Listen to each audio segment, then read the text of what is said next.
Shri Lakshmi Varma YouTube ప్రేక్షకులందరికీ మహాశివరాత్రి శుభాకాంక్షలండి. మహాశివరాత్రి సందర్భంగా అయితే నేను ఈరోజు ఇంట్లో అఖండ దీపం వెలిగించానండి. నాకు ఎందుకో నిద్ర లేవగానే ఈరోజు అఖండ దీపం వెలిగించుకుంటే మంచిగా అనిపిస్తుందేమో అని అనిపించిందండి. నాకు ఆ శివయ్య అలాగా తలపించాడో తెలీదు, అనుకోవటమే ఆలస్యం లేదు. పొద్దునైతే నేను అఖండ దీపం వెలిగించుకున్నానండి. ఈ విధంగా అయితే ఈశాన్య మూలకు కూడా మళ్ళీ శివ కుటుంబం ఫోటో పెట్టి అఖండ దీపం అయితే వెలిగించాను. ఇలాగా లింగోద్భవ కాలంలో కూడా అఖండ దీపం ఇంట్లో దీపం వెలిగిస్తే చాలా మంచిదండి. ఈరోజు 12:09 నుండి 12:57 వరకు కూడా మనకి లింగోద్భవ కాలం ఉంది. ఆ టైంలో కూడా అఖండ దీపం వెలిగించవచ్చు. నన్ను ఈరోజైతే ఒక స్టూడెంట్ పేరెంట్ అడిగారండి, మేడం మీరు ఎప్పుడు మార్నింగ్ గుడికి వచ్చినా కోలాటం వేస్తూ కోలాటం బిజీలో ఉంటారు కానీ ఎప్పుడు అభిషేకంలో పార్టిసిపేట్ చేయరు కదా అని అయితే అడిగారండి.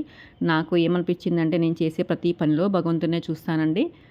పూజలు చేస్తేనే భగవంతుడి దృష్టిలో ఉంటాము, అభిషేకాలు చేస్తేనే కాదండి.